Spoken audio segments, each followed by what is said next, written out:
The stream is live. The stream is live. We're live. The stream is we? live. I don't know. We are. We're live. Waiting for YouTube to refresh. There we go. It's refreshed. Sorry, folks. We're having some technical issues. Steve's having some technical issues. So hopefully he'll join us. But you know what?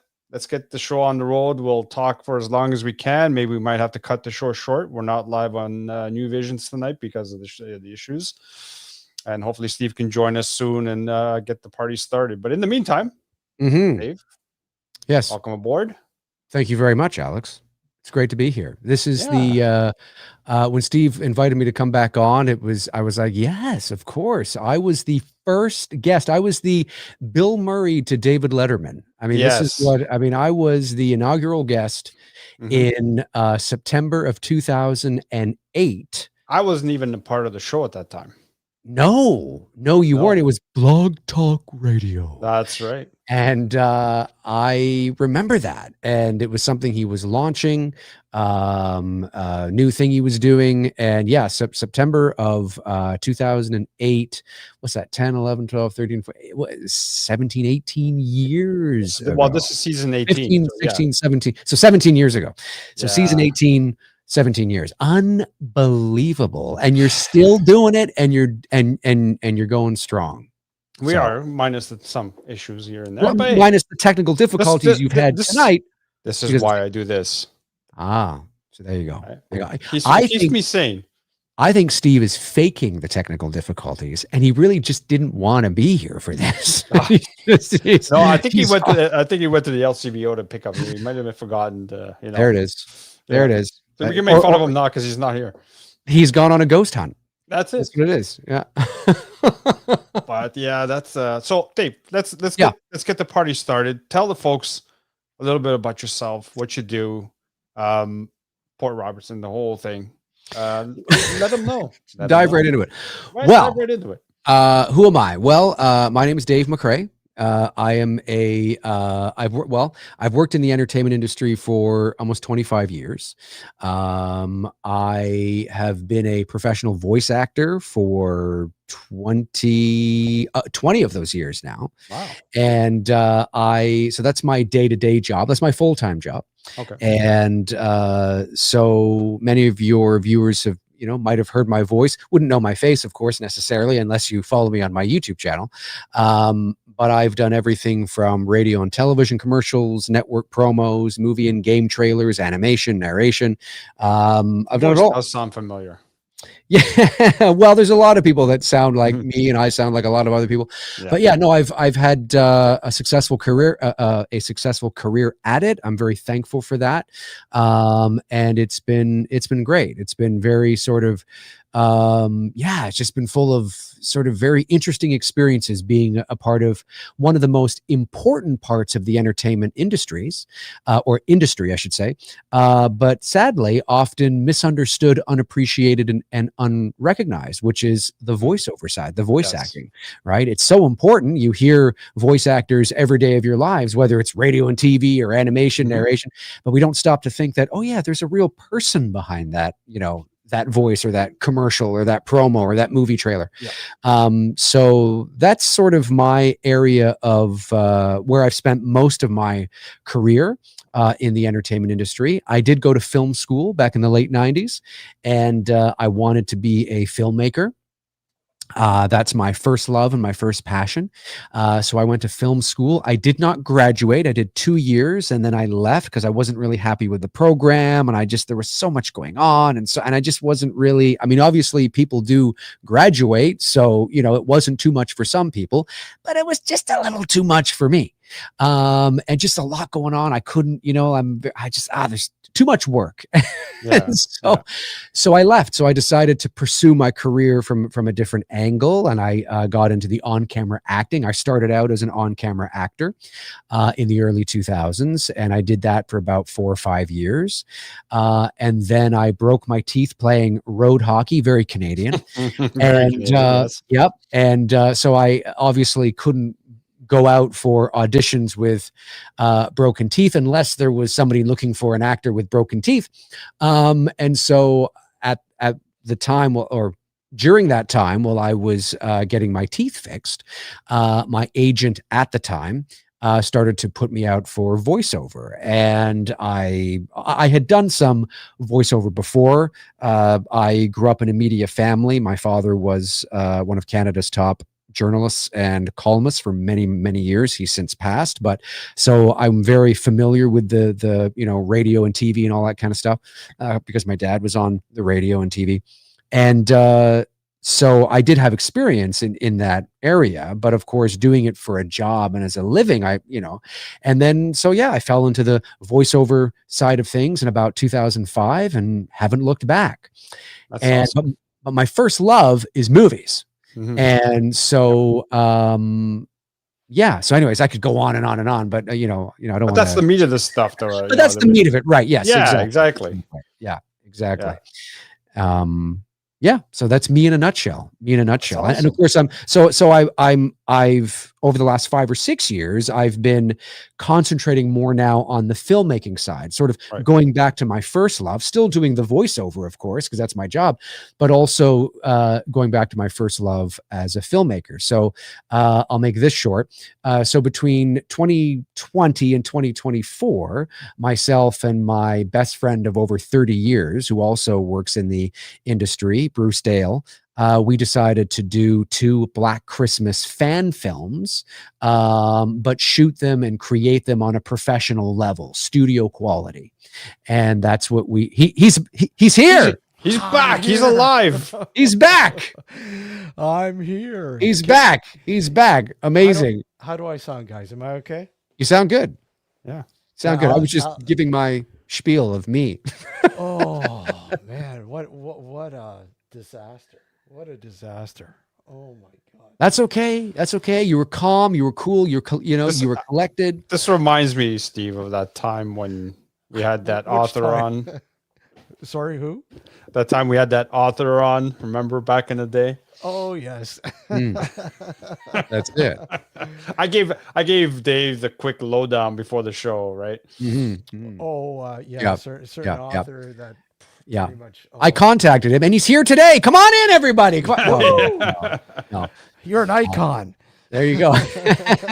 Thanks, man. That's it. Do you remember? I don't remember that. I don't know what you're talking about. Oh. Yeah. Well, it's good. I'm glad and only 7 minutes, which is really good. So that's good. Yeah. It's still early.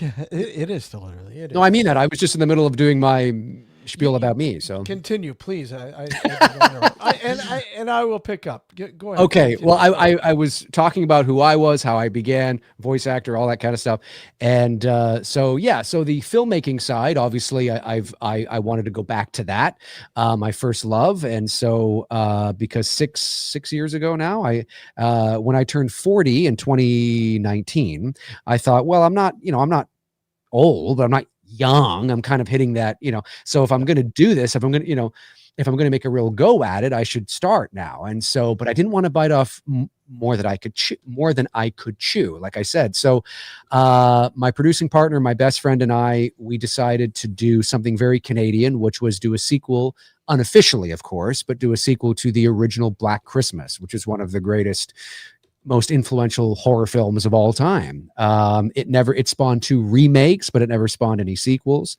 And and who better to do it than 2 filmmakers from Toronto? The original was a very Canadian movie shot in Toronto with a largely Canadian cast. Not everybody, but there were a lot of them. And so we decided to do that. But so we knew it would be a fan film. And when you're talking about fan film, the spectrum of quality is, it's 10,000 miles long. And so we knew we wanted to be in the upper sort of tier of that, and to shoot a professional, like, it's a fan film, but really it's a fan film in name only. When you think of the stigma and the stereotype that comes with, everything that surrounds the term fan film, because we knew we wanted to use it as a calling card, as a portfolio piece to showcase what we could do as filmmakers on a limited budget. So longer story short, we broke the film into 2 chapters, It's Me Billy and It's Me Billy Chapter 2. We raised over 220,000 Canadian bucks to shoot both films. We originally had Olivia Hussey, who was in the original film, who, of course, Romeo and Juliet, and I mean, she was just an iconic actress in her day. We originally had her attached for Chapter 2 to reprise her role, which was amazing. Unfortunately, she had to back out because of health, and sadly, she passed away this past December. But nonetheless, we moved ahead and we created both films. Both films are available for free on YouTube and Vimeo to watch. And the first chapter was nominated for a CSC award here in Canada, which is the Canadian Society of Cinematographers, the highest recognition of cinematography in Canada. It's the Canadian equivalent of the ASC in the States, or the BSc in England, in the UK. And so very proud of that. And so, yeah, so we created these 2 films that have garnered a large following and a lot of buzz. And that's when I decided that, well, maybe it's time to look back now to a very important project in my life that I've been trying to get off the ground and get going in terms of a major feature film. And I'll just leave it at that and take a breath while your audience goes, God, he talks a lot. This guy here, no. Been waiting for a long time for that. that. When Steve and I do our shows, when it's only the 2 of us, we talk nonstop. So don't worry about it. Okay. Well, you know what? It actually, it's probably better to have somebody on who talks a lot rather than hardly talks at all. And we've had that. Yeah. We've had the opposite of that. Yeah. Steve knows who I'm talking about. Another author. Yeah. For some reason, it was a lot of yes and no answers. Yes, no, no. Yeah. Exactly. So it was we had to cut that interview short. So it's good to have someone who can actually carry on the conversation. The gift of the gab. Yeah, exactly. Because there's a reason why he's a professional voice man. Exactly. So I'm curious, Dave. Yeah. And this is a segue, obviously. Sure. Why the paranormal? Why the paranormal in general, or do you mean in regards to the house? The house. Well, okay. So it's because it's inspired by true events. And because it is the house on Port Robinson Road. Originally, the title was Port Robinson Road. And this past year, I decided to go back and open up the script that I had been working on off and on for 20 years now. And I started writing it in 2005. I left college in 2001, but I started writing it in 2005. And one of the things that I've been saying, even on my own channel, is I always knew what the story needed, but I wasn't yet wise enough to be able to implement it. And I realized that now, at 46 years old, and looking back at my life and realizing that I've been wanting to do this movie for more than half my life, which is crazy, because at the time I was in college, I was 20 years old, right? And so now that I'm 46, I mean, that's a long time. And so I realized that I needed to live more of life. I needed to love and lose and go through relationships. And obviously both my parents have since passed, and all these kinds of things that you go through as you get older, right? You go through a lot. You love and lose, and friendships and all kinds of stuff. To be able to really look back at the script and ask myself, well, what is this really about? Like, what is this story really about? Well, it's about a haunted house and ghosts, and yeah. But what is it really about? Right? And because for me, this story, which is inspired by true events from my second year of college, has always been, in my mind, more than just a haunted house ghost movie. I mean, that's part of it, but sort of in the same ways that, like, the analogy I use is the movie, a completely different film, but Rocky. Right? You could say, well, Rocky's about boxing, and yes, but what is it really about? You know what I mean? What is it really about? And when you look at the movie Rocky, Stallone would even say to you, it's a love story. It's about Rocky and Adrian and the power of believing and never giving. Boxing just happens to be the vessel used to tell that story. But you could have used, football, hockey, basketball, whatever, right? He just chose to use boxing for that. But it's a really heartwarming story about this guy who comes along and he's a nobody from the street and he does this thing against this champion. And we sometimes forget he didn't win in that first movie. He didn't win. He lost. Yep. He lost. But that's because it wasn't about that, right? You know what I mean? And so obviously a completely different genre, but the principles are the same. And again, when I was younger, I always knew that I wanted it to be more than what it was, but I realized I needed to live more of life to really know what that story is, set against the backdrop of this haunted house sort of film. So, yes, it is. It's inspired by true events from my second year of college about an abandoned farmhouse over on a street called Port Robinson Road. And myself and a bunch of us college kids would go over to this house, and this is the year 2000. So as Steve pointed out in when we were off air, about how I talked about this, is that this was long before ghost adventures, ghost hunters.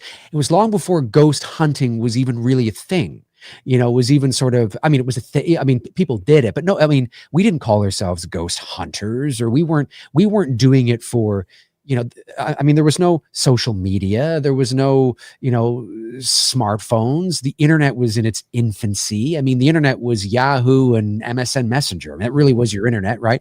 And so the reason why we kept going back to the house over and over and over again is because stuff was really happening. There were unusual things that were going on, not because we needed to get clicks up, likes up, thumbs up, please, our sponsors, or anything like that. So it was a very unusual time, a very surreal experience to experience some of these things. And we can, get into some of those things if you want. But I'll just say that's what the film is inspired by.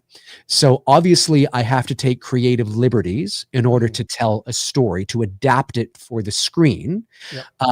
But I have kept a lot of the truth in there. And it is the film, which is inspired by the real story, is I would call it a psychological horror drama with supernatural elements. So it's not a slasher movie. It's not a found footage movie. It's not Blair Witch. It's not The Conjuring. It's not Insidious. Not that there's anything wrong with those movies. They have their place. I love them. But this is more psychological, more elevated in terms of its tone and approach. Yeah, I can't wait. I can't. Well, okay. So I don't know if I have ever asked you. So how did you, going back to the actual sort of scenario, the actual story, what inspired this story, the film that you're looking to develop? Where did you hear about Port Robinson, with the house on Port Robinson Road? What did you hear? We got to go check this place out because somebody told me something. What were you hearing about this place that intrigued you so much that you had to go check it out? It's a great question. So when I arrived at my second year of college, I lived in residence. I lived in residence my first year as well. So I went back, and during my first year, these were rumors during my first year, and these rumors carried over into my second year as well. And those rumors were that the residence that we were all staying in was haunted. Okay. And because what was weird about it is that, like clockwork, at some point throughout the year, maybe not too long after the school year started, there would be, and the manager of the residence told me this, and sure enough, there would be kids that would come down to the front desk and be like, "It's okay, is this place haunted or something?" Like weird things, like people would experience, they'd hear their names being called, they think they'd see something, taps would, be turned, like it's just weird and unusual stuff. Not like, demonic or anything like that, but just weird and unusual things. Enough of them would happen that, like clockwork, every year kids, and obviously these are new kids that would be coming in, right? Would come down and be like, is there something weird going on? And so I thought that was really fascinating. As somebody who was really into that kind of thing, I thought that was really, really, really cool. And so during my second year, I don't know who I was in the lobby of the residence with. I can't remember now, but I was having that conversation it was late at night, 1 o'clock in the morning, perhaps. We're sitting there, and we were talking about the weird things that was going on in res. And my friend Beth, who worked she didn't go to the college, but she worked the night auditor shift at the residence front desk. She worked, the overnights.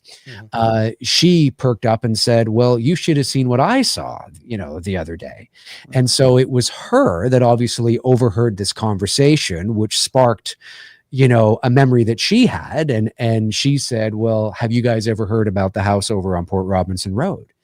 And so she was the one that introduced me to the house and was talking about it, was saying, well, I was over there with my cousin, like, a month or two ago, and blah, blah, blah, dee-dee-dee, doo-boo-boo, blah, blah, blah, blah, blah, blah.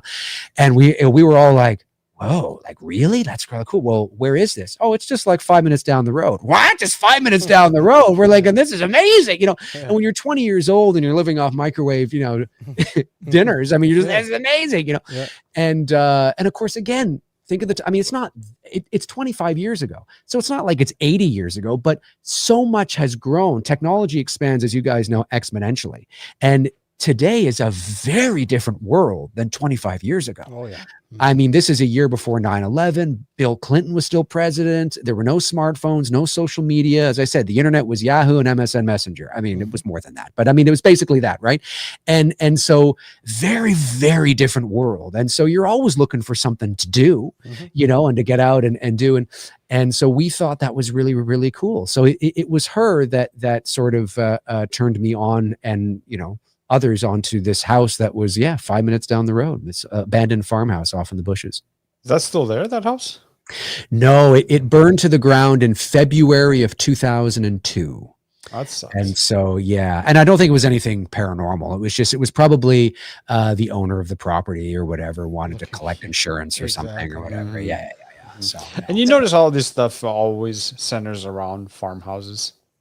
Yeah, well, that's the thing. I'm glad you brought that up, Alex, because that's one of the things where what I'm most excited about this movie, one of the things, I mean, there's a lot of things, is that I've taken familiar horror elements, which are the haunted abandoned farmhouse, college-aged characters, but I've married them with more of a elevated psychological drama. And I don't think you usually see this kind of thing. Like, it's not like, I believe, of course, I'm a bit biased because I wrote it, but I believe it's scary and it's full of my, typical Dave McRae mood and atmosphere and suspense. And there's a thunderstorm. And like, I believe it's a very scary film. I'll just say, I had two things I was going to say there. I believe it's a very scary film, but it's more than that. It's the analogy I've used on my own channel. I'll say it here. When talking about tone, now not story, don't think story when I say this, just think of kind of vibe and tone, for me, I imagine the mood and the atmosphere of films like The Others or, The Witch, Longlegs, not in story, but just the kind of tone where I love films where the atmosphere itself unsettles. So there could be nothing particularly creepy happening on screen. It could be two people talking in a coffee shop, but the film just feels eerie. It's just an eerie film. Yep. And so the house on Port Robinson Road has, at least I've written it that way, where it's just got this, it's a very eerie film, and it's full of mood and atmosphere and scares, of course, but it also has this emotional, philosophical, metaphysical undercurrent of films like Contact and Denis Villeneuve's Arrival, not necessarily in scope. I mean, those are, $100 million movies, but in terms of, well, maybe not quite, but they're not in scope or story, because obviously they're talking about aliens, right? But there's an emotional undercurrent. There's parallels, right? You can kind of, you know, when I finally get the movie made and you watch it, you'd be like, oh yeah, I totally get what what he means by that. Right. And that's where sort of that more elevated psychological, more mature approach comes in when talking about, you know, the house on Port Robinson Road. So it's interesting. I don't think it's ever, you know, usually when we're talking about haunted farmhouses and college kids, it's demonic, it's slashers, it's found footage, it's The Conjuring. There's nothing wrong with that stuff. They work well. The studios love them. They make a lot of money. Look what The Conjuring Last Rites just made this past weekend. Globally, it just grossed over $180 million worldwide. Crazy, yeah? 80 million domestic. That's insane. That's insane. The studios love those kinds of movies. And what was Halloween's overall take? The original? Million? Yeah, wasn't it like the original Halloween? The original Halloween from 1978. Because back in those days, films were in the theaters for much longer. Yep. I believe it was 70 million or something like that. Yeah, so, the highest. So this is just insane. Oh, it's insane. Yeah, no, it's insane. But so my film is a little more. I mean, it's you know, it's a little more A24, you know, as opposed to like something maybe that would appeal to a mass audience. But I do think because of the combination, the marrying of these two sort of things, I think it will have a broader appeal, which is really, really cool. It's really cool. Yeah, it sounds really good. Okay, so you know, going back now, of course, you know, I can't even remember how we got in contact. I know because you were working on Breathing Port Robinson Road. Yes, that's right. That's right. You're working on it, and I think you contacted me because you wanted to interview me about some stuff. Yes, that's exactly what it was. EVPs and stuff like that. Yes, and I remember that was really, really cool, and I do remember obviously watching the final product and everything, which was cool. I mean, what is the fate of Breathing? I mean, and is it going to have some? Do you think it will have some sort of? Oh, well, hey, look it. We'll throw this this hidden gem onto the release or something like that. I don't think so. No, I don't think so. I mean, I don't know. I mean, who knows? I still have it. And it was a very cool little documentary that we did, trying to sort of get thing, you know, kind of get the word out there and things like that. But it was also, you know, shot and done at a time where, you know, I wasn't fully ready to explore that kind of thing yet. And what I mean by that is that I think now I would make a much better documentary on it, because obviously I have more life experience, right? And more perspective on just the topic itself, and sort of how I would approach the topic now is very similar to how I'm approaching the film. Right. And so, no, I still have it. You know, if I ever, you know, needed to, you know, attach it somewhere, I mean, I could, but I think I look at it now and filmmakers know what I'm talking about. You know, you look at something you've done many years ago and you go, I mean, it's fine. There's nothing wrong with it, but it's a product of its time. It's a very much a product of its time. And so I think now I want to, you know, I want to kind of keep it, you know, above that. But you're right. That is how we got in touch. Yeah. Yes. Yeah. I was trying to work it out, and I'm like, yeah, that I do remember. That's how it was. I do remember you contacting me about. That's exactly it. Who else? You had James Randi on. You interviewed James Randi, right? I did. The late great James Randi, who hung up on me. That's right. He did. Yeah, right. He hung up on me because we know how that feels. Yeah, he said his quote was, "This is a waste of my time and of yours." I thought, all right. And who else? You had. You see, and that's an example of now I would approach that interview much differently. Yeah. You know what I mean? Like I wouldn't approach it the same way I did when I was 28. Do you know what I mean? I would approach it much differently. But of course, sadly, he's dead. So it's not going to happen. There goes his $1 million too. Damn. Yes, exactly. What was it? Lorraine Warren as well. Who else did you? No, I didn't. No, not Lorraine Warren. Who else? I had reached out to. You had somebody. Jesus, I'm forgetting now. I don't even know if they're still around anymore, but I did have the American Association of EVP, James Randi, you. I also had, there was somebody, who was it? God, I can't remember now. I can't remember. It wasn't Lorraine Warren though. No, I would have remembered that. I don't. Yeah, I know. I don't know why I'm thinking Lorraine Warren. Maybe it could have been a couple. Maybe an EVP couple, perhaps. That was the American Association of EVP. Yeah, that's right. Yeah. Okay, maybe that's who I'm thinking. I don't even know if they're around anymore, but yeah. So we have a comment in chat if you want me to just quickly say it. Yeah. Suspense guided by great soundtrack adds to feeling of a movie. Agreed. Yeah. Agreed, Neil. Agreed. Yeah. Oh yeah. No, this film will also have a very great soundtrack as well. Yeah. So what I guess what paranormal sort of aspects are you looking for inspiration with the film? When you writing the story and eventually filming it. I mean, is there something that you're looking at or that you're watching to sort of inspire you or get some sort of ideas from? So great question. So I'll answer it like this. For me as a filmmaker and as a movie fan, it's not that, again, there's room for everybody at the table, right? No matter what kind of horror you like. But I love more of that theater of the mind. For me, less is more. I'm not that there isn't room for Terrifier at the table. Fine. It's great. Knock yourself out. But for me, I much prefer more of the psychological, more of the theater of the mind. And that is definitely an approach that I've taken to this film. So that's why I say it's not The Conjuring. It's not Insidious. It's not, now, mind you, The Conjuring actually was quite theater of the mind until the very end, which was fine because it was earned, right? You earned that more sensational ending. The first Insidious was great in that way as well. But they lean more demonic possession, all that, where this does not. But I do love more of that psychological theater of the mind. So, and when it comes to the paranormal, I'm somebody, and I know we've talked about this before. So this hasn't changed much for me over the years.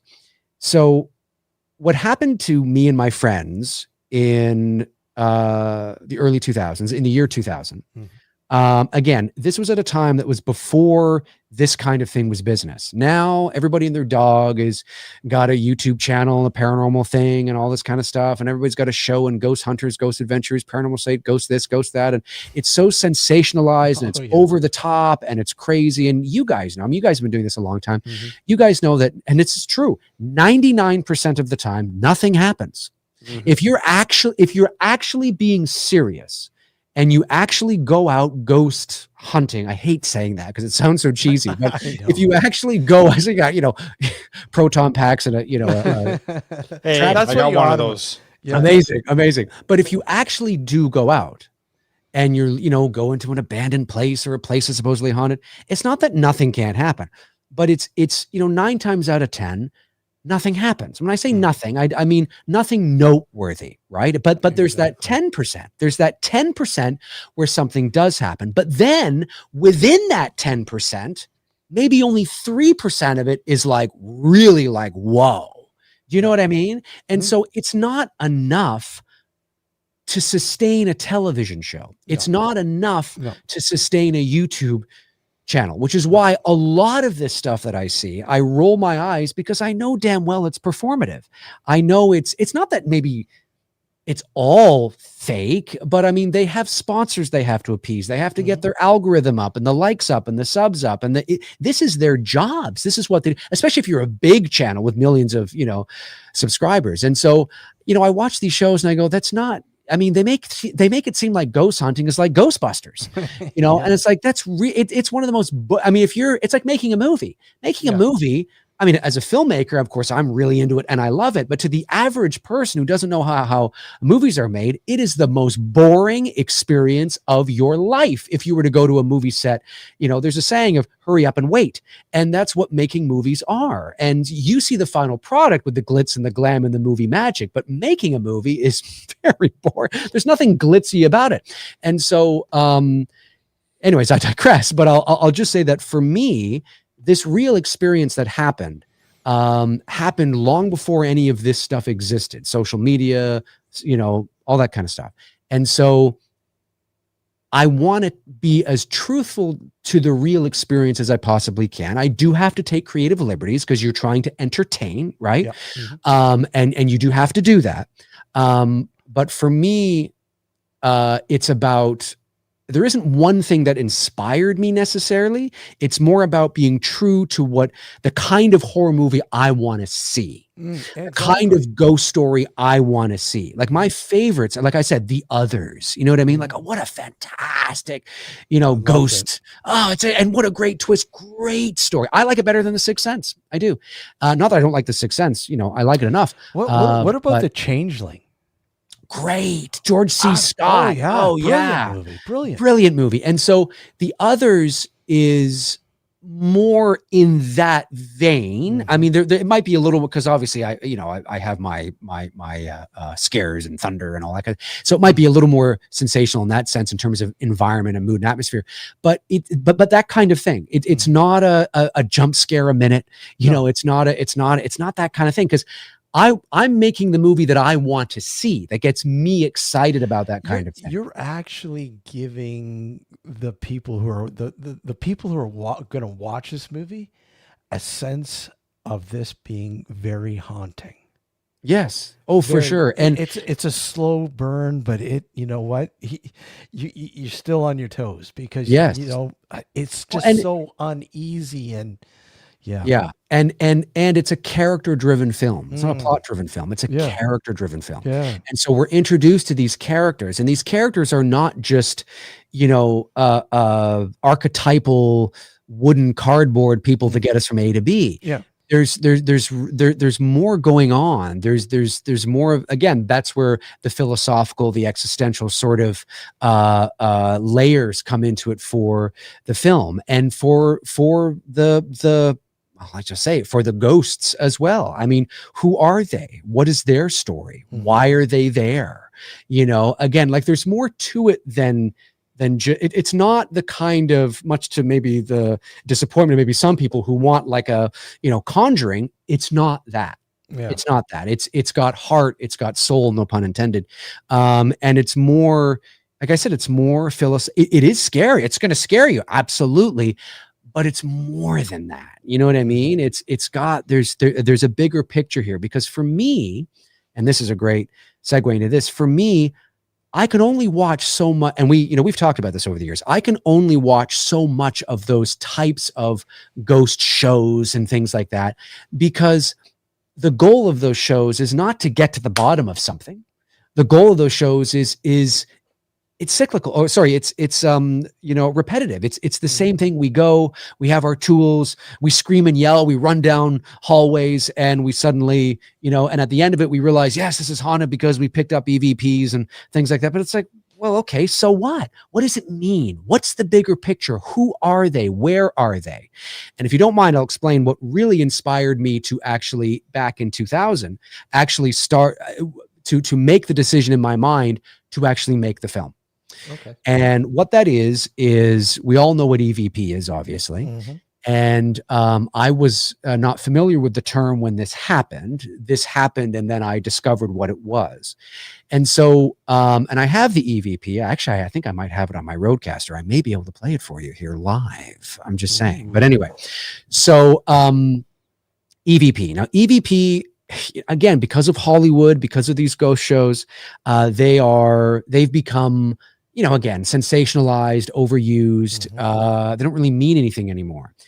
I actually do believe, and now having a belief in something is not evidence of that something's existence, but I do believe there is something to this. Absolutely. And so most EVP, not all, I'm not going to say all, but most EVP, when you watch these ghost shows or, they're all what I call just, gibberish. I mean, they're and unless they put the subtitle on the screen, which now is prompting you to hear what exactly, and exactly 100%. And most of it is just nonsensical stuff that we add our own meaning to. I call it audio pareidolia. Exactly. Right. Yep. And so, and it could be something, it might not be. It might be you brushing your coat up against the mic. You didn't know, you know, I mean, most of it is like that. Every now and then you get something that's again, that 3% in that 10% in that 100%, right? You know what? Sorry, Dave. No, go ahead. I gotta play one for you too, and I want your thoughts on it, but not right now. I'll play it for you later, and I want your thoughts on it because you know, we're talking about it. But yeah. No, for sure.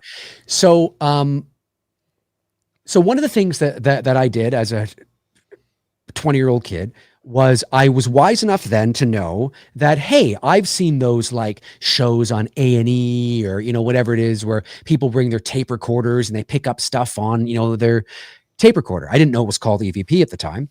And so I was a film student. I had a tape recorder, analog cassette tape recorder. I mean, people today are using their phones and all that kind of stuff. Yeah. And so I brought my analog cassette tape recorder, one that looked it's not this one, but one that looked similar to that, right? You know, with an actual, actual for you kids out there, a tape, an actual. Oh, hang on a sec here. An actual. Where am I? Why am I not opening it up here? Oh God, I can't even open this thing up. An actual tape, an actual cassette tape. There you go. That was anticlimactic. But anyway, so I took my tape recorder out there, and I had done that a number of times. Yeah. And there were a few things we picked up that sounded strange and unusual. I won't get into those because it's make this thing longer than it needs to be. But anyway, so there was one instance where I was out there with my friend Beth, who was the night auditor at the residence. It was a cold winter night. It was freezing, like 2 or 3 o'clock in the morning, and it was myself and her and this other friend of ours as well. And I had my tape recorder, and I was on top of this sort of kind of lofty area. And my friend Beth, who she's very in tune with the sort of spiritual world. She even at that time, she could feel things, sense things like that. And I thought that was pretty cool. I mean, again, we're young. I mean, we don't know a lot about it at that time. You know, I'm just like, hey, that's cool. Yeah. You can do that. All right. I don't know if you can or not, but and so, but it was very interesting. So anyway, so again, 3 o'clock in the morning, freezing Canadian, winter. And I turned to my friend who has the only flashlight, Beth. And I said, well, do you think we should go and check upstairs? And cause we were, downstairs. And she didn't say anything. She just had the flashlight and it was shaking. It was doing this. And she just had this look on her face, like a deer in headlights. And I say to her, what's wrong, Beth? Are you okay? What's wrong? Like, you can hear me saying that. What's wrong? Because she's not saying anything. And then she eventually said, we have to go, we have to go now. And as we got back out to the car, she's like, I didn't feel right. There was somebody there. There was something or somebody there. I didn't feel right. It's really weird. Okay, well, it's crazy. So we didn't end up going upstairs. We left. We dropped our friend off back at residence, and her and I went over to Tim Hortons, which was open 24 hours. I don't know if it still is, but it was this particular establishment was at that time. And I can't remember if we ate anything or not, but we sat there 3 o'clock in the morning and we were listening to the tape back and that we had just, recorded. And it got to the point where I said, well, do you think we should go and check upstairs? And I turned to Beth and you hear me on the tape say, what's wrong, Beth? And at that moment, clear as day, you hear what I have always thought was a woman say the word don't. It's a whisper, as most EVPs are, but it's very don't. It's very clear. It's not, you don't need to go, well, I guess you don't need subtitles for this. It's not like, well, I guess it kind of sounds like it is very pronounced, very clear. And it wasn't me. It wasn't her because she didn't say anything. And it wasn't our other friend because she didn't say anything either. She's just kind of, and we heard that and we looked at each other with this look like, what? And we rewound it and played it again and rewound it and played it again and rewound it and played it. And we rushed back to, Reds. Of course, it's 3 o'clock in the morning, so nobody's up. and we have this, we want to tell somebody, nobody's up. So I think it was probably the next day we had to wait. But that right there was the catalyst that made me realize I want to write a story about this whole experience, not just that don't EVP. That'll become part of it. Yeah. But I want to write a story about this experience, because what I sat there, I mean, I was young, but I was wise enough to know that I want to know, like, yes, it's cool. And a lot of the times that's what I find frustrating about these ghost shows, is that that's where it ends. That's where it ends. Right. Yeah. And it's like, no, what is this? Where is this? Is it real? And if it is, where is it? Who is it? And how is it possible? Because if we can figure out those things, and I'm not saying we can, but if we really want to know if ghosts, and I'm not saying it's a ghost, I don't know what it is. I don't know what it is. But if we want to know if this thing is real, and I know maybe that removes some of the, the mystery and the fun. Oh, Dave, you're getting too analytical and scientific. And it's like, yeah, but this is what I'm thinking. This is me. That's the whole point. Do we want to know if they're real or not? Yeah. And if we really want to know if they're real, then we have to not be afraid to actually start. We have to not be afraid to find out they're not real. Yeah. Right. Yeah, or that thing we got was actually Bob in the next room, or that thing, you know what I mean? We have to be okay with learning that too. Right. Yep. If you really want to get to the bottom of something, you guys know this, of course. So that was really sort of the catalyst that made me think, well, where is this? I mean, and then I started to think about other dimensions and dimensions of consciousness, and sort of like, like what is, like, we live in a 3-dimensional world, but what is it possible that a 4th dimension exists? And it's like how we, like, is there, and here's the crazy thing, is that if that is, and if it is a ghost, I'll put ghosts in, quotations, because I don't know. And it's okay to say you don't know. But if it is something, what's crazy is that it sounds like, and I have no evidence, of course, it's circumstantial, but it sounds like the don't is in response to my question. And if it's in response to my question, what does that mean? It means whatever it is had awareness. Intelligence. It knew, it knew we were there. Mm-hmm. That is about to go upstairs.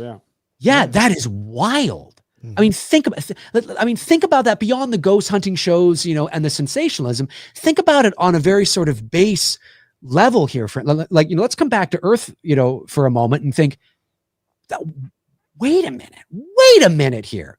What is that? Where is that? Mm-hmm. And of course, the more times we played it back, we also were able to tell that I don't know if you'd be able to tell over the show here, but it almost has a bit of a different frequency, like it sounds like it's not quite the same frequency or as we are. Mm-hmm. You hear us in the space we're in, and this kind of sounds a little bit more, a bit brighter in terms of like its EQ, or something, to use a technical term. It just sounds like it's in a bit of a different frequency. And something I didn't notice right then and there, but noticed later, was you actually hear a breath. You hear, oh wow, don't. So you hear, don't. You actually hear the inhale. It's very, fast, but it's there. Yeah. And so that was, and there's so many other things that, in terms of the experience of the house on Port Robinson Road, of course, there's so many other things. Yeah. But that was the catalyst that made me realize I want to write a film about this. I was naive in thinking that I'm going to write about, it's going to be everything and I'm not going to change anything. And it's going to be, and then I realized, no, you can't do that because it'd be the most boring movie of all time. And so I have to write a story that is inspired by these real events, use these real events, in the film, but also dramatize for the sake of entertainment to help tell a story. Like, what's the story I'm telling, right? And I have to do that. So obviously that I figured, well, I guess that's what I have to do. But anyway, that was it, to me, out of all the EVPs I've ever heard, and admittedly, I haven't heard all of them, obviously, but still, to me, it is the clearest EVP I've ever heard. And I can play it for you now if you want to hear it. Go for it. Okay, let me just, I think I still have it on my Roadcaster here. Okay, so it's not like the whole entire night, of course. It's just like the 20 seconds of this clip. So what you're gonna hear is where is it this one? Okay. No, is it this one? No, hang on. Sorry. No. No, 1 second. Maybe it's over here. Yeah, that's it. Okay. So what you're gonna hear is you're going to hear me say, "Ah, boy. Well, do you think we should go and check upstairs? What's wrong, Beth?" And then it happens right after that. So it's only like, 10 seconds long or 10 seconds long, something like that. Yeah. But you'll hear it. So here we go. Oh boy. Well, should we go and check upstairs? What's wrong, Beth? Don't. Beth, what's wrong? Very pronounced. Why is he not checking? That's very cold? clear. Yeah. Are you cold? Beth, what's wrong? I'll play it one more time for your audience. Oh boy. Well, should we go and check upstairs? What's wrong, Beth? Beth, what's wrong? Why is he not checking? You cold? Are you cold? Beth, what's wrong? Fascinating. That is. And when I heard that, I thought, whoa, like to me, it sounds like a woman. I don't know why. I feel a feminine energy from it. But then again, I mean, it could be male, I guess. But for me, it feels feminine to me. It feels like a woman to me. I get that sense. Okay, so scenario here with you two were the only ones in there that you know. Three of us. Three of you. Yes. So there was myself, there was Beth, and there was our friend Sarah, Okay. who was there as well. And it was just the three of us there in the house. Again, this is 3 o'clock in the morning, Canadian, winter, right? Minus 22 degrees. But to your point, fair. As far as we know, we were the only people in the house. And it's not a very big house, right? Old war, it was built in 1878. Old school farmhouse, dilapidated, right? It's not like a huge home or something like that where you can hide around in so many different types of places. But as far as we know, we were the only people there. Now, there might have been somebody upstairs that we didn't know about, and maybe they were trying to warn us not to go up there. It sounds like it's there with you guys. That's what I mean. It sounds on the same level with you guys. So that's why it's not me, it's not Beth, and it's not Sarah. And it's so fat. That's what I mean, right? Most EVPs are kind of down here like this or off over here, whatever. No, this is so prominent. And we both it's very clear. It's very clear. Very clear. Yeah. Very clear. And including the inhale that you mentioned. Yes. Yeah. And so it's like, what is that? Like, where is this, whatever it is?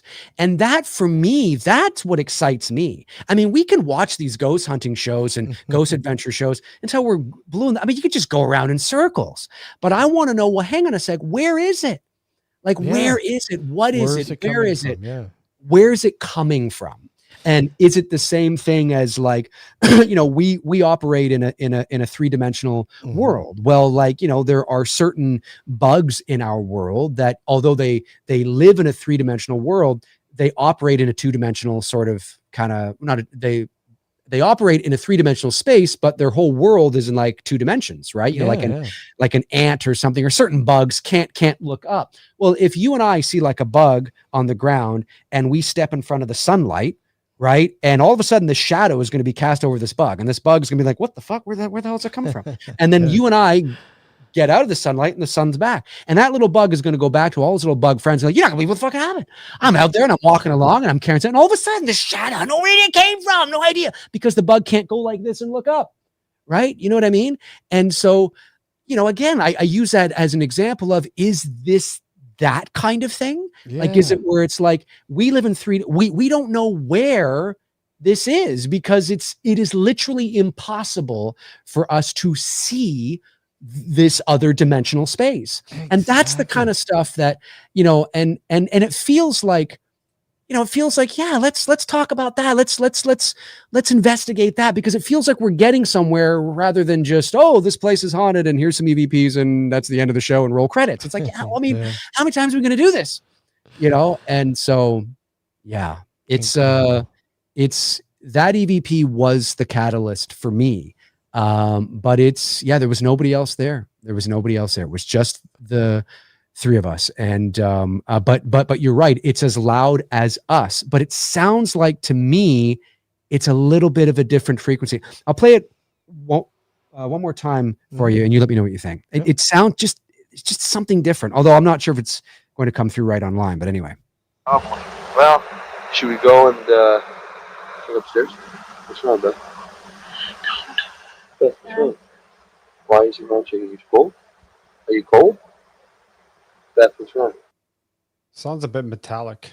Yes. Yeah. Very. Yeah. Yes. Yeah. Metallic. Almost like. It almost sounds like, Dave, the TV that's not working there is actually working.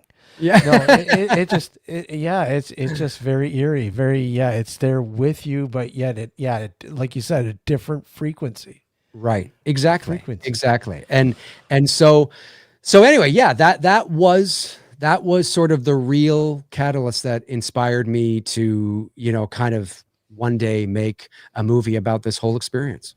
Awesome. Well, on that note, we're going to take a short break. And we come back, we'll talk more about this, and sure. I'll play that. I'll play something for you. I want to get your take on it as well. Sounds good. Don't go anywhere, guys. We'll be right back with Dave McRae. Link is in the chat and in the show bio and everything else. Go subscribe to his YouTube channel, and we'll get the Indiegogo campaign still going, right? Yeah, we can talk about that after. Yeah. Yeah, we'll get that. Sure. We'll talk about that as well and get the link out. That's also in the bio as well. Guys, we'll be right back. You're watching Nocturnal Frequency Radio.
I'm Richard Palmisano, the founder of the Searcher Group.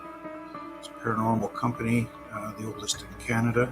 I founded it in 1979, which not only makes me old, but makes me doing paranormal research and field work for just under 45 years now. I am also an author, researcher, and lecturer on the paranormal. I've written 6 books now.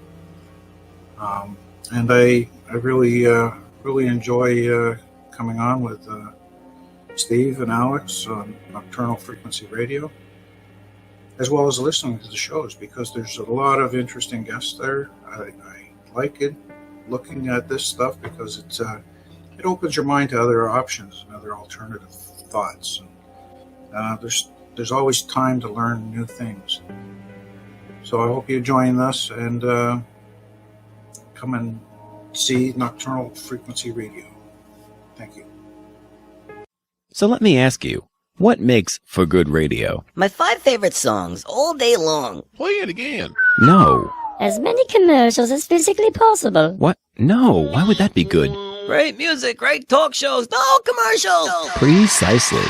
New Visions Radio gives you no commercials, no nonsense, just the best new music and the best talk all day long, 24/7, 365. NewVisionsRadio.com. Hey guys, Kristen here, host of the Paranormal Girl podcast, a bingeable exploration and deep dive education about the paranormal for the skeptical believer. Some of my past season topics have included shadow people, Mandela effect, demons, and UFOs. Currently, I am tackling Bigfoot. I have been sharing this journey with my audience since early 2021, and I have learned a lot these last few years. It's truly a mysterious world out there beyond our perceptions, and reality is just not what it seems. I have also, since the start, met some awesome folks like Alex and Steve, and I've really enjoyed watching and learning from them and also joining them on their show. Their guests are always outstanding, their listeners are just the coolest, and these hosts are some of my favorite people. I recommend their show to anyone looking for an intelligent and fun conversation about the paranormal amongst friends. So join me on my investigation, join Steve and Alex on theirs, and enjoy. Now back to the show. You are watching Nocturnal Frequency Radio. And that you are. We're back, season 18. Wow, we're back. Quick. We're back. And guys, if you haven't figured it out yet, Mr. Dave McRae was our very first official guest on the show back in August of 2008. Wow. Yeah. Long time. Wow, it's been a long time. It's been a long time. It's been a very long time. I've been on 2 times since then too, but yes, that was the first time. But yeah, I think this is the very first time that you've been on since we've started broadcasting on YouTube as well. Simulcasting here as well. So that's a good thing too, because we were able to go live minus, issues. Issues. It is a full moon tonight, FYI. That's right. It is a full moon. Yeah. There you go. So we have actually a great comment there from Neil. Listening to it, my ear, it sounds like Beth don't rather than the breath before don't. Yeah, I'd have to listen again. I mean, I've listened to it a lot over the years. To me, I don't hear that. To me, it's a very distinct breath. But yeah, I respectfully disagree, Neil. But I love the fact that you went back and you listened as closely as you did. I love that. I think that's awesome. To me, it sounds like just a small breath. I don't hear the word Beth, but don't go upstairs. Don't go upstairs. That's right. But either way, I mean, it's a remarkable EVP. And one of the clearest that I've ever heard. It's that you certainly don't need subtitles for that. No. Let me quickly play this for you. Sure. This is definitely a different route than that. Mm-hmm. This was actually captured on digital high 8. Okay. And it actually eluded me for probably about, God, 10 years before I went and reviewed the footage, because I was putting together a little documentary piece for this particular place, and you know, watching and listening, editing, and then all of a sudden it's, wait a sec, what the hell? And, you know, I had to retrace everything, and, you know, it's okay. Oh, yeah. I do remember everything. And so I had my camera guy go into the house first and start documenting the house without anybody in it. We were down in the kitchen area, and you do hear us downstairs. Yeah. And he walks up the stairs to the bedroom level of this. And again, this is an old farmhouse. Yeah. But it's used as a museum now. Yeah. And he stops at this old oil painting, right, of a little girl in period piece. Mm-hmm. And as he's standing there, you hear like the creak from his, the weight of his, on the floor there. You hear it creaking, and then all of a sudden you hear something else kind of playing out. Okay. So here, let me see if we can bring this up here. Let me just. I just want to make sure I got the right file here.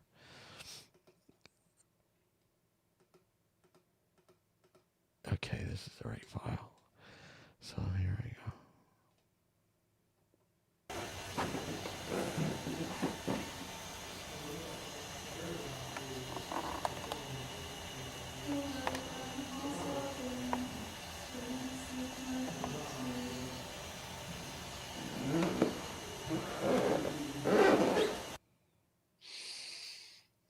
So I brought the levels up a bit more so you can hear it better. I did hear. I'm assuming it's.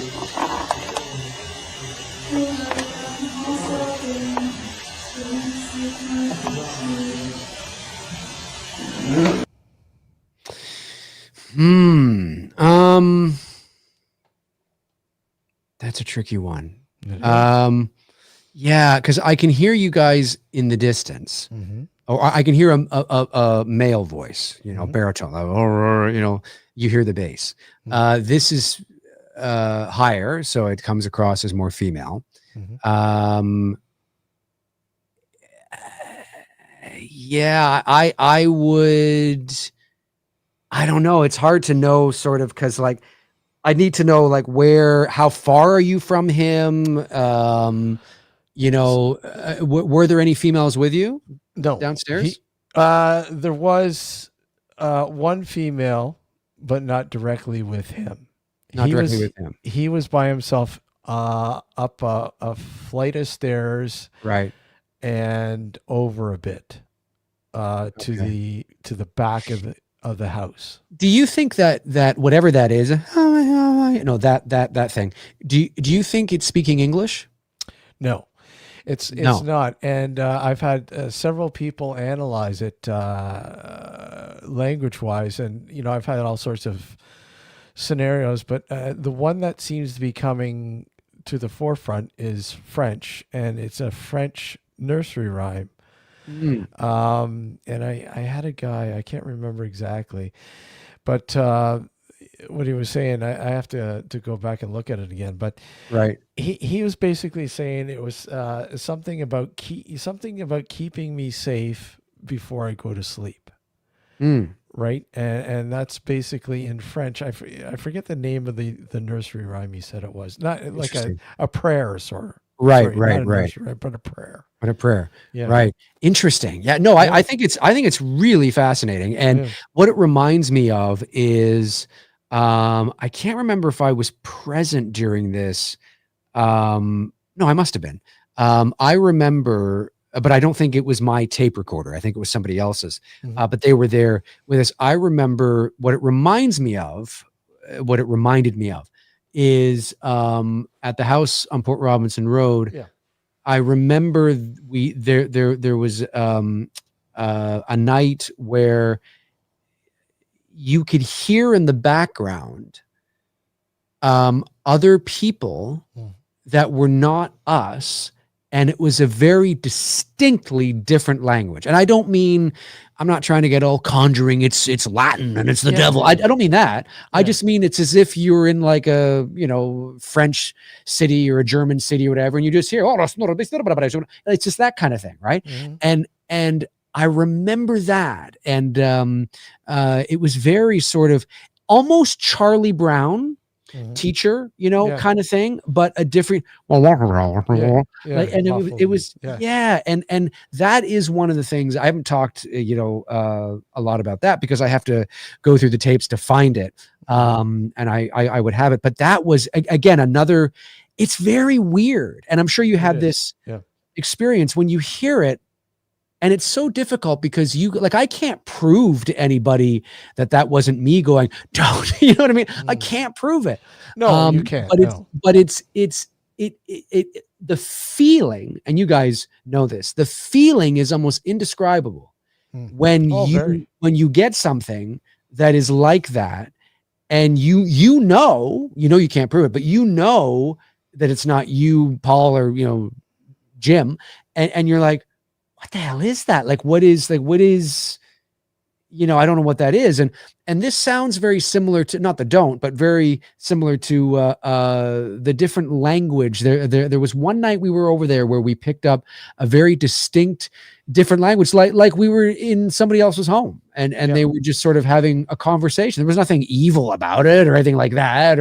It just sounded like, did you hear that? You rhyme that back? Yeah, there's like a conversation going on, like right around us, but not acknowledging us. Do you know what I mean? It was very weird. It's a weird, unusual feeling. Oh, I remember doing some audio work and some research at an old pioneer cemetery that was it's no longer in use, and it laid by the wayside. And I remember working with, in the beginning, Milton Historical Society. Yes. And doing some research as to who was buried there, because a lot of the stones had fallen in disrepair and had been dragged to the outskirts of just totally buried. Yeah. And the only thing I could ever find was this guy in the 80s had done his own research and was able to find out, I think it was 25 people who had been buried there. And that was the best records they ever had, somebody's personal.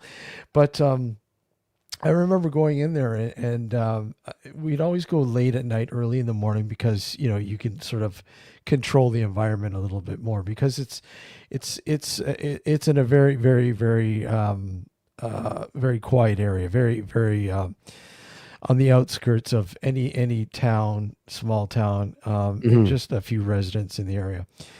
And I remember going in there several times, and quite literally, you would hear what I used to call like a ghostly chatter. Right. And it sounded like people were talking. There was a conversation going on, but you couldn't make out what was being said, but you could hear it. It was right there. Yeah. And I wasn't the only person. Everyone could hear this. And yet when you tried to record it, I think we were successful one time in getting it. But I mean, for the most part, we could not capture it. No, it is. And this is what I love about having these conversations, because it inspires me and it makes me think, let's think of this. Look, I'm a firm believer that more often than not, there are reasonable explanations for unusual occurrences. Yeah. And, but every now and then there are things that we cannot explain. Yeah. And what I find fascinating and what I think is really cool is that, listen, 10,000 years ago, maybe even not that long ago, people used to think that thunder was God's way of getting angry, right? You know what I mean? And now, of course, we know that, no, it has nothing to do with that. It's the weather and, the cycle and the climate, and all that kind of stuff. And so, what seems supernatural may very well be a very natural part of our universe and world, But because we don't understand it and we don't have the capabilities, because we live in a 3-dimensional world, and we're, limited at least, at the moment. Of course, we could go back to, mysticism and the monks and Hindu, and, it depends on what you believe, but generally speaking, we have 5 senses. And so, and we are limited to that. And so, but that doesn't, and so what seems supernatural to us may very well be a natural part of the world. We just haven't been able to discover it yet, to make, this has always existed. This is always here. Like maybe, for instance, maybe, there's some sort of, and I don't know how to explain it. I'm just saying maybe, when you pick up on, things in photographs or audio or whatever the case is, because they are just there to pick up what is there, right? It's not being sort of, like our brains and our minds and things like that. Maybe, there's a certain level of imprints that are left behind. There's a certain level of memory. There's a certain level that sounds supernatural to us right now, but maybe in 500 years, 200 years, 100 years, there's going to be this breakthrough where we find out it's very much a natural part of the human, like our world, that there's this energy, there's this thing that exists for a period of time afterwards. And what's really cool is that if you bring like a tape recorder or a device, you can actually pick up something, and it's really cool. And so it's not really ghosts, it's the past. It's something from the past, or it's not ghosts in the Hollywood sense, is what I'm trying to say. Right? It's not like, they're going to come through the wall and because we're so conditioned to believe that ghosts are this Hollywood idealized thing, that when in reality, the truth might be maybe not as exciting, but still equally as fascinating and as cool when we talk about other dimensions and space and time. And is there something there? Is there something that we're tapping into that seems paranormal and supernatural to us? And why wouldn't it? Like the shadow over the bug, right? The bug goes home and goes, "You're not going to believe this." But if the bug knew about humans and what the human just did, the bug would then go, "Oh, so this is very much a natural part of the earth, of the world, of the existence. It's just we don't understand it," right? And maybe it's a similar sort of thing where we're walking through thinking, "Geez, did you hear that? What is that?" When in reality, it's something very normal, if you will. We just haven't discovered it yet. I always equated, I think one of the keys, and Alex and I have talked about this, this sort of Akashic record sort of thing. Yeah, right. And I think one of the key factors I think that plays a pivotal sort of an important role, and that is infrasound. Right. I think I do believe very highly that infrasound is a frequency that obviously it's not audible to us. Right. Animals can detect it, can hear it, but we need devices to hear it. Right. And we can't listen to it straight because it would literally make us sick. Yes. But we do have devices that are able to record it. Right. Hence, the digital recorders, the tape recorders, the reel-to-reels, video, video recorders, exactly. blah, blah, blah, blah, blah. And I mean, do we have some sort of technology, and then all of a sudden, bang, that technology is like, oh, wow, okay, this is going on, and we've not been able to hear this. Right. But it's always been there, like radio waves, cell phone waves, right? Yeah. I mean, it's always been there, and it feels supernatural. It feels like it's, and maybe one day, like that's what fascinates me, as I think, wouldn't it be cool to know, I mean, maybe it ruins, the mystery a bit. Okay. but at the end of the day, for me, and I only speak for myself, of course, but I can only go around, the merry-go bush so many times and tell them like, okay, but what is it? Yeah. You know, like, I can be enamored with the, you know, but I want to find out what it is. And I'm not saying that it's all the same thing either. I mean, maybe there's this and there's that, and maybe there really are, you know, evil things and good things. And I don't know. And it's okay to say, I don't know. But to your point, yeah, the language thing that's a really fast, it sounds like when you're a kid and you're upstairs in your bedroom and you hear your parents downstairs and they it's kind of like, what is that? Who the hell is in here talking? Where's that coming from? You know, and well, I mean, fascinating. You look at certain things. I mean, you look at something as simple as Wi-Fi, right? And if it doesn't have a direct, without, you know, if it has something that's, blocking its signal, it's broken or it's weakened.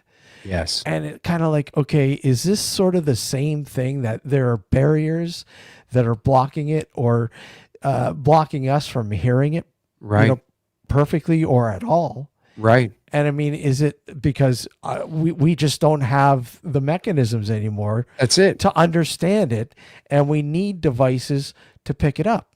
Yeah, exactly. You know? I couldn't agree with you more. And maybe, you know, going back to the don't for a minute. I mean, maybe that was something, you know, I mean, it feels personal because it feels like it's answering me. Right. Now, but is it? Well, I don't know. It could be a coincidence. You know, I have no idea, but it feels like it's personal. And of course, my friend Beth, I mean, is it a coincidence that she didn't say anything because she sensed that there was something there? And that's a key point. I mean, you have not one, but two things that are sort of playing into that scenario. That's right. And that's why we left. Yeah. We left immediately after that and didn't go upstairs because she was there. There's something not right here. I feel like her exact words were, I feel there's a presence here. There's somebody here. And so we left. And of course, at that moment, we have what I feel is a woman saying, don't, you know, and it's just like, what, I mean, it's so fascinating. And is it intelligent? And here's the thing that's crazy. And we all know this. If it is answering me and it's not just bleeding through as a memory and it's just a coincidence that, you know, it's a woman telling her kid not to go, you know, whatever. If it really is answering me, as I said, that means, well, as you said, it has intelligence and it has awareness. And now what is that? Like it's fascinating, man. It's really fascinating. You know, Akashic records are records, right? If but if this has awareness, it means it can, quote unquote, see. But how can it see us without eyes? How can it breathe without a Again, the whole Akashic bit is obviously a theory. Of course, yes. But I mean, still, I mean, maybe that is a realism. It's just we just don't have the knowledge, obviously, to explain it properly. No. And again, waiting for, I guess, you know, things like science to sort of clear that air. Right. But I mean, we could be waiting forever. Yeah. No, it's true. It's true. Yeah. I mean, I think what I know Alex is itching to say something. Is it an answer that, you know, maybe perhaps when our time comes will be answered? Well, and that could be it too. That maybe it's, I don't want to say not knowable, but maybe we're not, it sounds like a cop-out, but we're not supposed to know. Exactly. Because if we did know, it would be sensory overload. And it would be we couldn't focus on the now if we knew, you know, that there was, but because it really is real and it does exist, every now and then, if you know where to look or what to do, it bleeds through under the right circumstances with the right equipment, or you know, whatever the case is. It's a fascinating thing. I think, you know, the whole, you know, we can't know what happens after we go, because then we wouldn't fear it anymore. Right. I mean, I'm not saying that everybody fears it, but I mean, a majority of people do fear it. It's a great fear for a lot of people. And, you know, but at the same time, everybody's curious because they want to know what happens. They want to know. They want to know. Alex, go ahead. I was just going to ask you, and I'm sure I know the answer to this, but have you ever watched the series Fringe? I've seen a few episodes, but not on a regular basis. Not on a regular basis. It, man. All right. I'll put it on the list. You gotta watch. And you know what? It's only because it has somewhat of a bearing on this. Right. That's more from a science fiction sort of basis, I guess. Yeah. For lack of a better term. And because, I'm glass and a half deep into this. But nevertheless, it talks about parallel universe. It talks about all of the different things that can be misconstrued. But when you analyze it, you actually find a legitimate, albeit fantastical reason for it. Right. So it really is a great show. I have to watch it. Love that kind of stuff. You know what I mean? I do. I like things that go deeper, and this is deep. Yeah, and I enjoy it. Like I really loved not to get off on a show thing, but I really loved the Netflix show Dark. Oh yeah, Dark's really and I normally don't like to watch things with subtitles because I like to hear the actual. Excuse me. I normally don't like to watch things dubbed because I like to actually hear the actors and the real, performances. But with Dark, I had to watch it dubbed just because the subject matter was so intense and it was so fascinating that I didn't want to miss anything. And I can watch a 90-minute movie, subtitle or, no problem. But Dark was like 3 seasons, 30 episodes. It was so involved, so intense.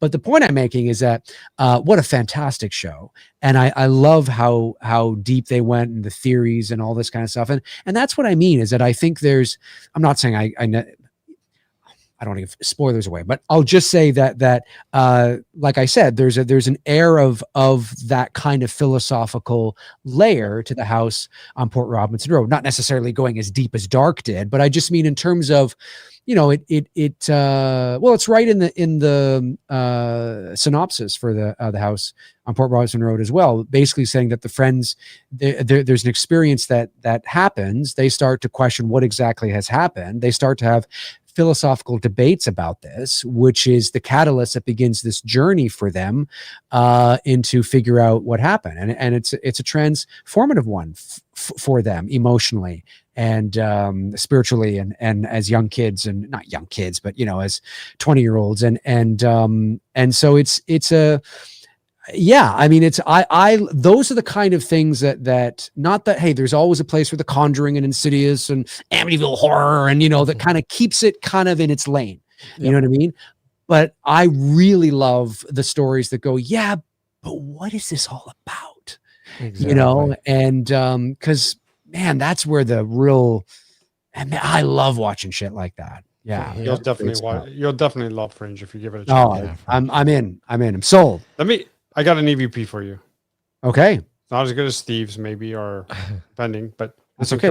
I'll let you listen to it, and then I'll give you the synopsis after. Okay.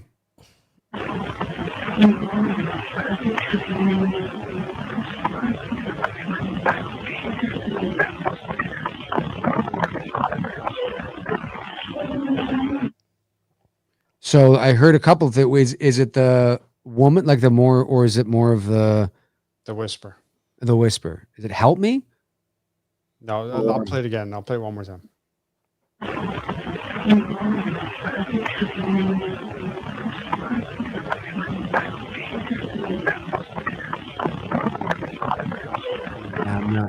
I'm not sure. Something.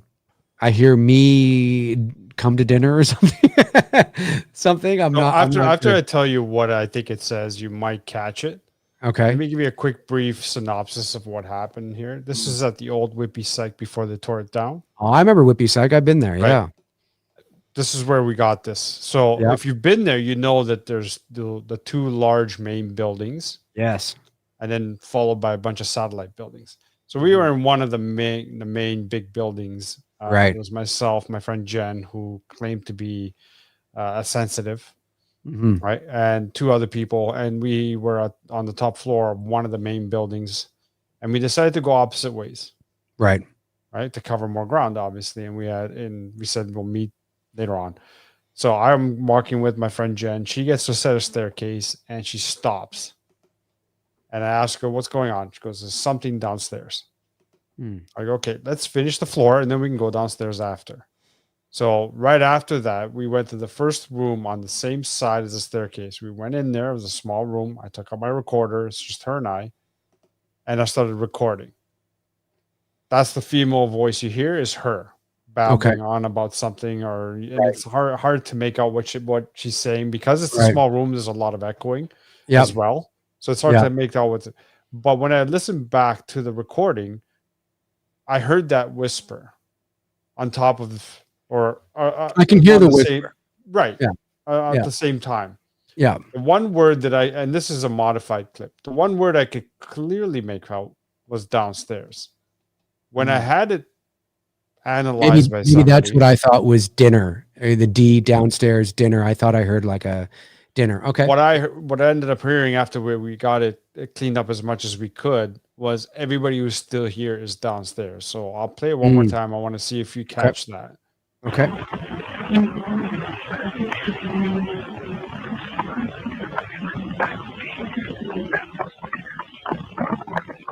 Yeah, I can hear it now. Yeah, interesting. Yeah.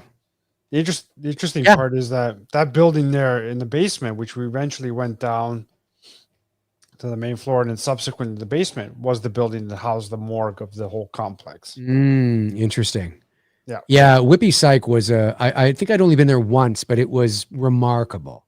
Absolutely incredible. It was. I mean, there was like 10 buildings or something like that. All more abandoned. Than that. It's huge. Absolutely huge. And what a that's too bad that's gone. I would love to have gone back, but I think I only went once. There was a group that was trying to at one point trying to save it because it was a historical building. Or complex rather. Yeah. Right. But they weren't successful. They've torn it down in the subdivisions up there now. There was one building that we went to, and I went there like a good dozen times with a bunch of friends.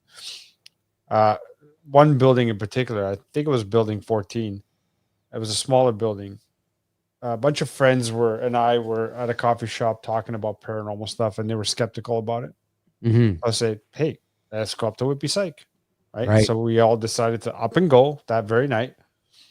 And the first building we went to was this building. Now, there was only one way you could get in because everything else is boarded up. Right. So you get in through one side, and it's a one-level building with a basement. We went in, 2 big rooms as soon as you get in. We're looking around, scoping things out. And it was myself and one other guy who had a flashlight. No one else had flashlights. So we decided to go down the hallway to go to the other side of the building, which had another 2 rooms. And as we're walking, we're also hearing, we all heard it, not just me. We all heard additional footsteps coming from behind us from where we came.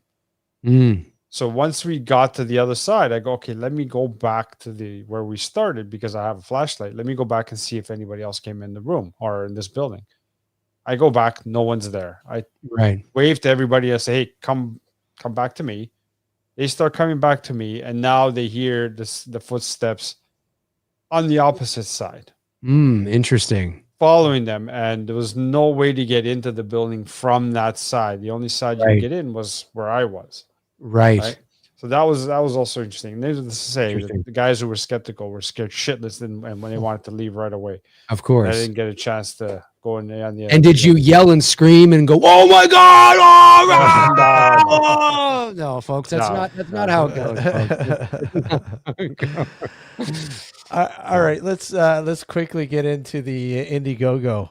Sure. Talk a little bit about that before we. Oh God, it's almost 11 already. Oh God. Well, we started late. Don't forget. So you technically have half hour. Yeah. Sure. So, Indiegogo. Yeah. So, so with my previous two films that I did with my friend Bruce, It's Me Billy and It's Me Billy Chapter 2, we used the crowdfunding platform Indiegogo to raise money to make those two movies. And Chapter 1 we made for 64,000 Canadian. Chapter 2 we made for about 150,000 Canadian, for a total of 220,000. With The House on Port Robinson Road, however, this is a feature-length film. This is a much larger, bigger endeavor than the two Billy films. And so I did a preliminary budget breakdown a few months ago, because I just wanted to kind of see what's the ballpark of what I'm looking at in terms of budget. Now, these aren't actuals. This is preliminary. But to my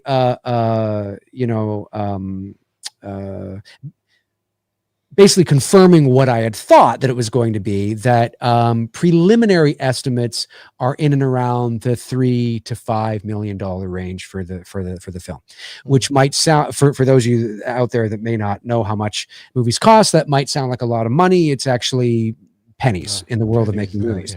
But it still is a lot of money, of course, and of course much larger than the 220,000 Canadian. And so, but that's not actuals. Those are preliminary estimates. So what I'm not convinced that I can raise that on crowdfunding. And if I needed $3 million, I would actually have to raise about $6 because Indiegogo takes a cut and, all that kind of stuff. Right. So it's an enormous amount of money for crowdfunding.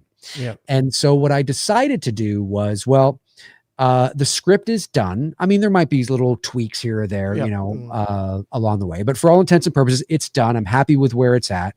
The lookbook is done. A lookbook is a sort of just a file, a PDF file where you have the synopsis and concept art and a mood board with images from other movies that, inspire you and your vision as a director and all this kind of stuff. And so the lookbook is done.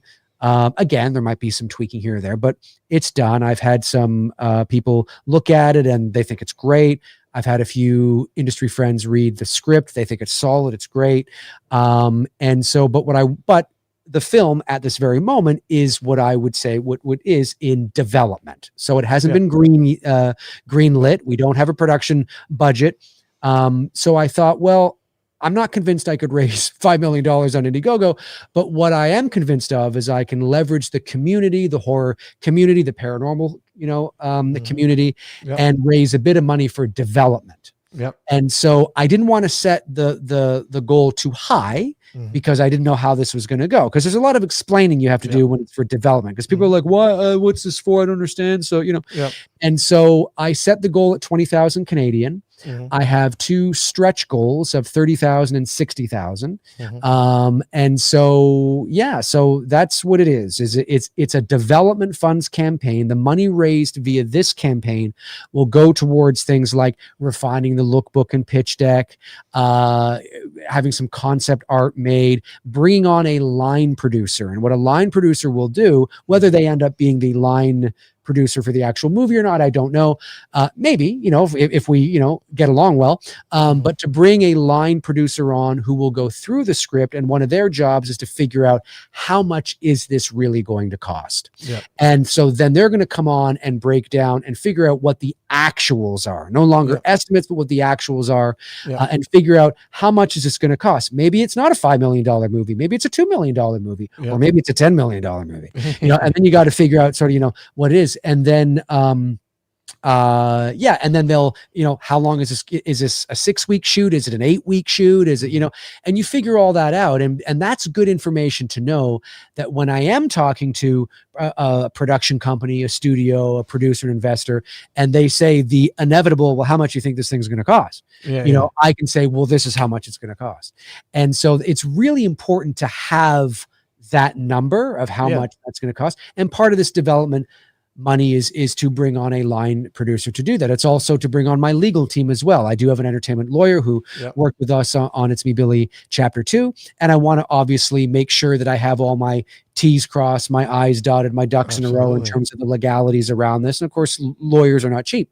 And so you want to bring on your team as well. So that's the stage it's at. I know it's not as sexy to the average person out there because it's not for making the movie, but the development stage is so important because the goal is to put us in a position that gives us the best probability of success of attracting investors, whether that is a studio, a production company, you know, an angel investor, whatever the case is. It makes the pitch hot, really hot. And so, I mean, they just can't say no. Right. And so that's where we're at. The Indiegogo campaign is live. We did reach our goal of 20,000 Canadian with 6 days left. So the campaign will go into in demand, which means that once the campaign ends this coming Saturday or next Saturday, it's Sunday now.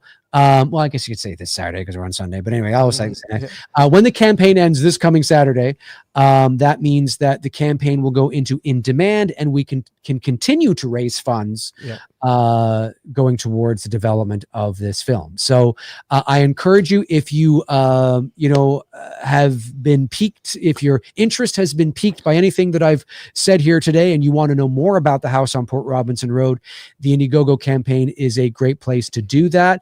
Every little bit helps. If you look at the perks and there isn't really anything there you want, but you still want to support and help, you can donate. You can scroll to the end of the perks and you will see a make a contribution here, and you can donate as much or as little as you want. Again, I know there's no physical media, there's no Blu-rays or anything like that available.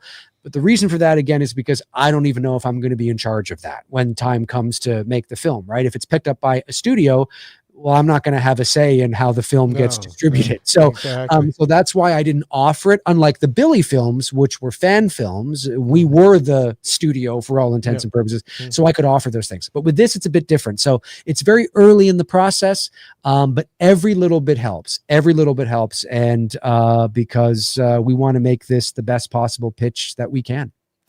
The link is in chat, and again, it's on the show page. So guys, if you can't, go check it out. And again, if you see something or whatever, you just want to donate, by all means, please. I think this is a great project. Project. Yes. Oh my God.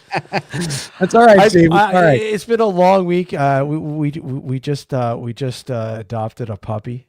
Okay. And it's been a long week. I bet. So Alex, I know how you feel.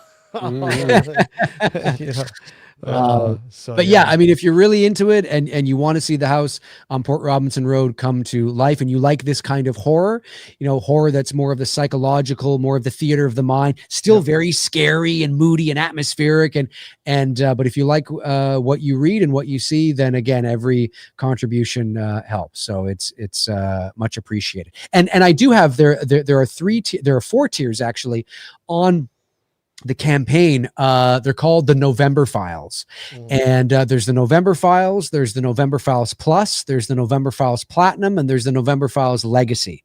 And each tier opens up a greater sort of window into the real story that inspired the house on Port Robinson Road, the movie. So with the November Files, the first tier, I think you get a poster, and you also get a link to a video of the photos that we took back 25 years ago, and which is really cool. And you get me with my narration and my anecdotes, and I set it all up and what you're seeing and all that kind of stuff.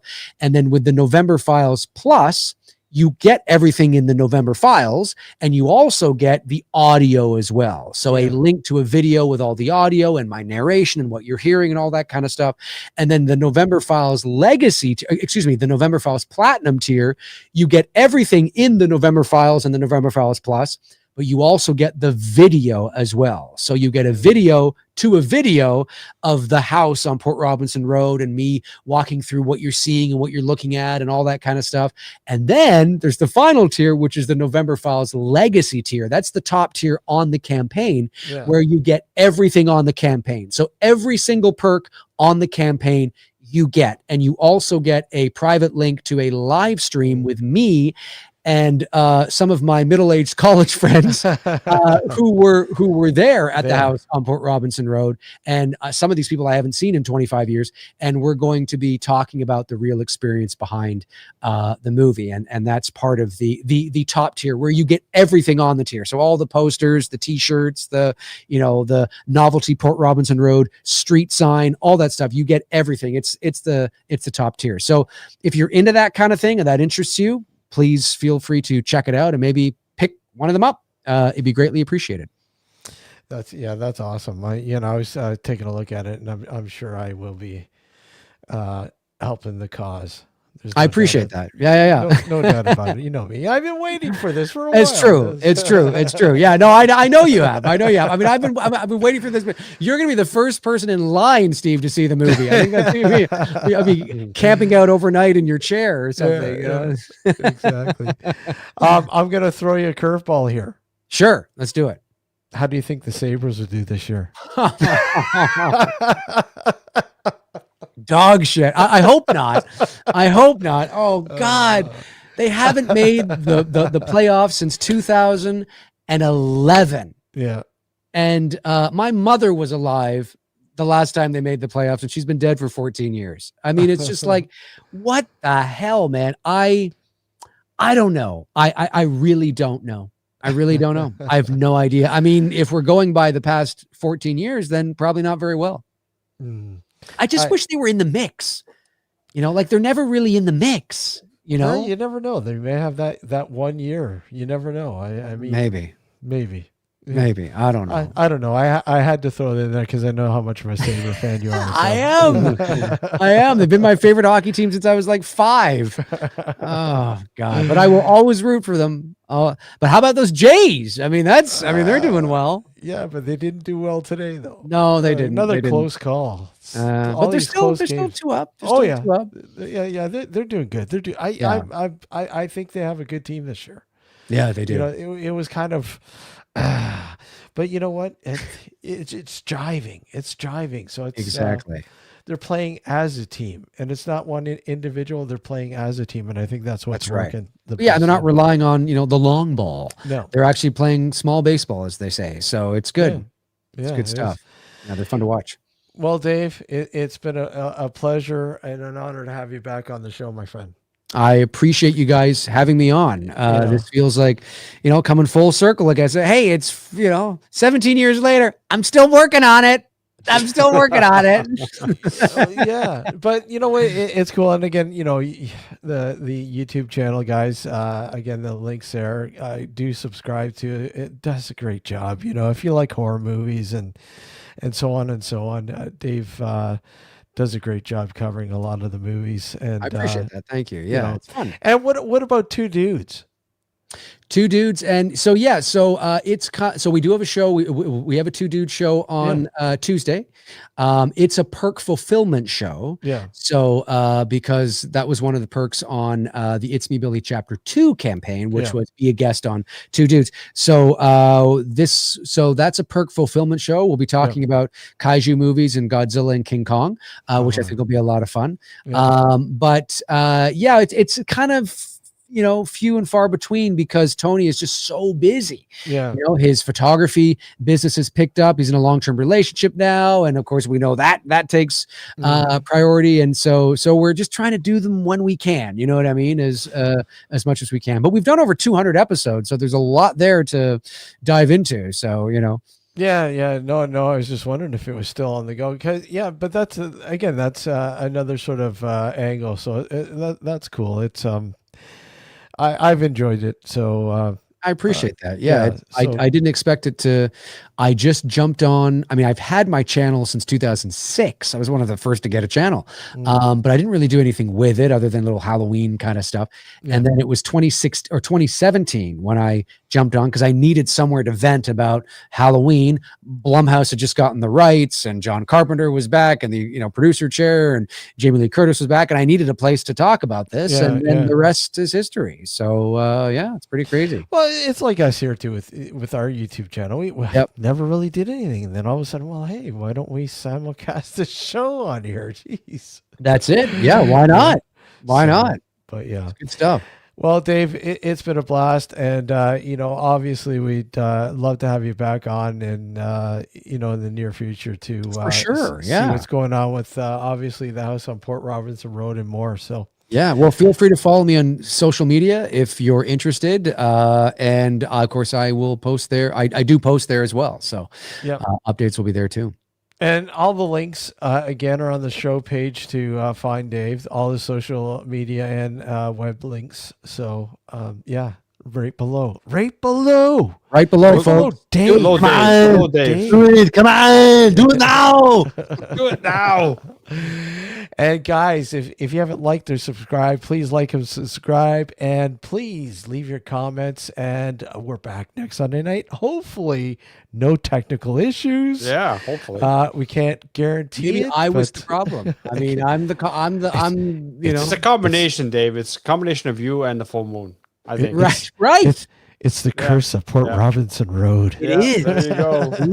Ooh, that's the sequel. That's Oh, the sequel. God. There you go. There you Oh. go. Steve and I could be He's already extras in the jumping movie. ahead to the sequel. I love it.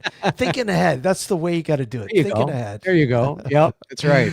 All right, folks. Thanks for tuning in and watching us here on the New Visions Radio Network, and of course, our YouTube channel. Good night, everyone, and we'll see you next Sunday night. You have been watching Nocturnal Frequency Radio. Good night.